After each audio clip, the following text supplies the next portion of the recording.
हाम्रो अब जोन्सामी राईको भ्लग देखाइदेऊ त। Hello welcome to my mini blogs. ल गाइज हामी चाहिँ अब होइन सानो मिठो चौथो कठार फुड फेस्टिभलमा हामी जाँदैछौँ। हाम्रो चाहिँ यो भान्जा हुनुहुन्छ, भान्जी हुनुहुन्छ होइन, त्यसै क्रममा हामी चाहिँ जाँदैछौँ। गाइज यो खैरघारी मन्दिर होइन, शिव मन्दिर भन्छ हाम्रो यहाँ। भान्जी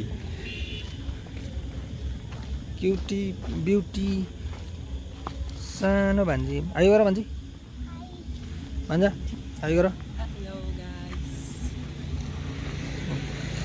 हाम्रो अब जोन्सामी राईको भ्लग देखाइदेऊ त। जोन्सामी राई सेम जोन्सामी राईको फ्यान राम्रो लाग्छ। तर कतिको फ्यान हो? बिग फ्यान हो धेरै? बिग नै भनौँ। अनि अरू त मन पर्छ। अहिले हामी कहाँ जाँदैछौँ भन न त। अहिले हामी 4th कठार फुड फेस्टिभलमा जान लागिरहेछौँ होइन। आजको मेन आर्टिस्टहरू चाहिँ केशव लिम्बू एन्जोय र अझै कि स्थानीय के भन्छ स्थानीय कलाकारहरू आउनु लाग्छ नि, त्यही नै आज मेरो मेन उद्देश्य चाहिँ आज केही खानेकुरामा मात्र हो। मलाई यो आर्टिस्टहरूमा केही इन्ट्रेस्ट छैन गाइस। खत्म, bye bye, tata, good bye, गया भन्छ होइन। आर्टिस्टलाई त्यस्तो नभन ल। हेर आर्टिस्टहरू यहाँ तेब्बर चौरलाई हालेर हिँडिरहेछ हेर्नलाई जानलाई। मेनली तिमी आज चाहिँ फुड फेस्टिभलमा के खान चाहन्छौ? अब नाम नै हो फुड फेस्टिभल भनेपछि फुड खानु पर्यो, त्यही भएर म फुडै खानु जान्न। यस मैले भात पनि खाएन आज, तर फुड खानलाई पैसा चाहिँ छैन त्यति हो। ल हो म धेरै नदेखाउने।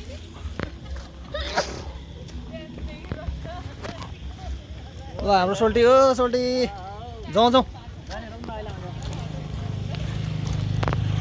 ल हाम्रो चाहिँ अन्धकार बाटो।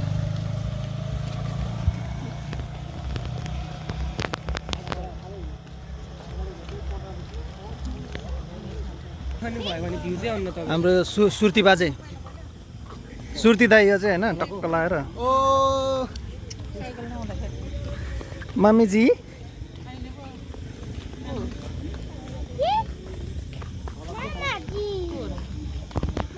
जोन्सामी राई बिग फ्यान, चस्मा ल्याइदिएको छु नि भन्छ। ल ल भान्जा मिठो भ्लग जानुपर्छ। मलाई देखाउनु भयो भने भिडियो आउनु के नदेखाउनु। तिमी यति राम्रो छौ त्यसै भिजाउँछु नि भन्छ यार। अन्धकारको बाटोमा हामी चाहिँ लेफ्ट राइट। स्टे टुन है गाइड, स्टे टुन।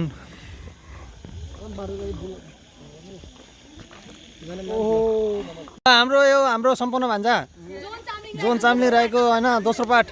ल छिटो ल मेरो भ्लगमा के भन्छौ तिमी? के भन्छ भ्लग हो क्या भान्जा यार। के भन्छ अब त्यस्तै अब सब्सक्राइब गरिदिनु, लाइक गरिदिनु। मेरो भान्जा पनि गिटारिस्ट हो। अब मेनली अब उसले पनि गिटार एकदम दामी बजाउँछ होइन। ऊ पनि अब केही क्षणमा केही समयमा गिटारिस्ट हुन्छ। ब्यान्डको साथ देख्न सकिन्छ है उसलाई पनि। नाम के हो भन्दा? सम्पन्न के लामा लामा बोम्जन होइन। ल ठिक छ। यता अलि लाइटको व्यवस्था यता फेरि दिदीहरू होइन टक्क चिनी दिदी, उसको डान्स एकदमै राम्रो हुन्छ। अनि हाम्रो भान्जी सलिना भान्जी, उसको त डान्स भन्नै नपर्ने, डान्स कम्पिटिसन गरेर आएको। ल हाम्रो यी भान्डाङ भुराहरू अगाडि छ। दुबईको लाउरी नि यहाँ छ।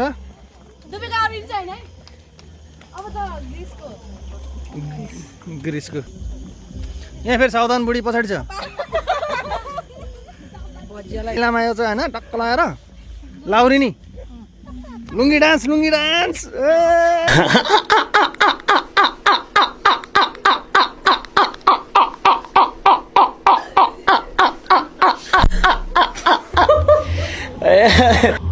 अब हामी चाहिँ नजिक आएको छौँ कन्सर्ट नजिकै कटार फुड फेस्टिभलमा। आज अति नै हिँड्यो, आधा घन्टा भइसक्यो हिँड्दा थकित भइसक्यो। हत्तेरिका के गर्नु, कन्सर्ट त छुटाउनु भएन नयाँ वर्षको।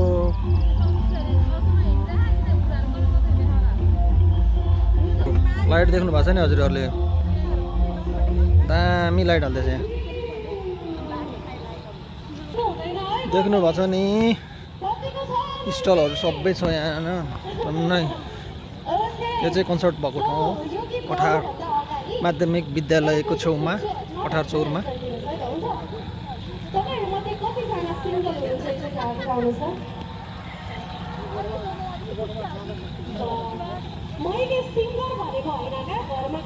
को अधिकारी रे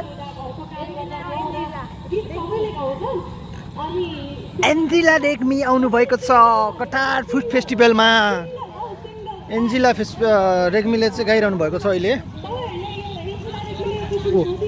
सुन्नुभयो नि हजुरले पार्किङ एरिया सुरु दर्शकलाई भन्दैन एकचोटि भनिदिनु आई लभ यु त्यस्तो भन्नुपर्छ कठारमा म कठारको मान्छे हो प्रेम गरेको छ कि छैन कुनै केटासँग गरेको छैन यस्तो भन न नयाँ प्रश्न आई लभ यु पनि पो मजा आउँछ नि त आई लभ यु यो भाषा हो र बबी रे ऐसन बोल ऐसन भोजपुरी बोल कि कठार के लोग तोरा के यही जो बांस के घर बना के तोरा के रख देवे आ रोज सिगरेट धरावे तोरा घोड़े चल जाए अब ऐसन लड़का से प्यार करी है जौन एक मारा तो हाय दादा ए बबी रे ए हमर रानिया ए हमर सुहाग रात के रस भरी बॉबी रे हमार किडनी हमार पचवानी एक बेर तनी आई लव यू कहना दो आई लव यू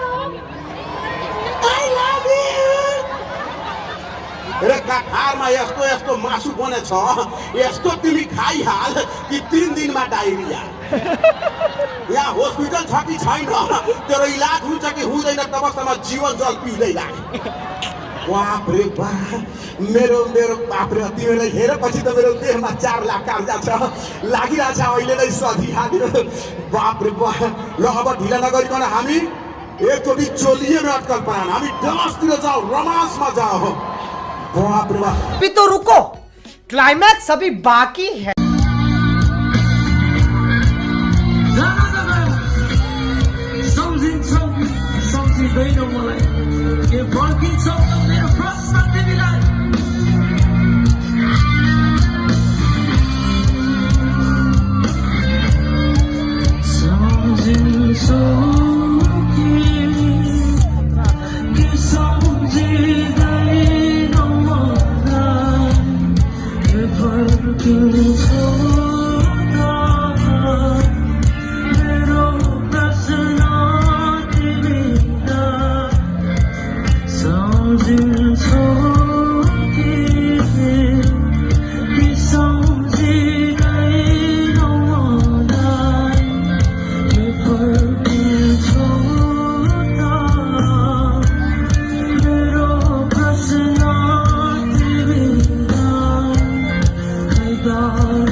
अहिले हामी फेरि फर्किन्छौँ तपाईँहरूलाई वान्स मोर चाहिन्छ भने है सो ढिला नगरिकन दोस्रो गीत वान्स मोर हामी आउँछौँ ढुक्क बस्नुहोस् हामी आउँछौँ वान्स मोर ओके सो ढिला नगरिकन दोस्रो गीत छ मनमा नभए पनि यादमा राख्नु है सम्झनामा मेरो मुटु कसैले तिमीलाई यो गीतको स्टार्टिङ चाहिँ खासमा मैले है काठमाडौँमा थिएँ होइन अनि केही भएको थिएन क्या मेरो चाहिँ अनि यति गर्नु खोज्दै होइन केही हुँदैन थियो होइन अनि टुटेको आशा मेरो टुटेको मन सम्हाल्न खोज्छु म आत्तिन्छु झन् भने अनि पछि लभ स्टोरी बना त यसलाई भन्नुभयो खै कसको दोष हो थप्दे त्यसपछि यो गीत लभ स्टोरीमा बदलेको हो so okay are you guys ready to sing with us यो गीतलाई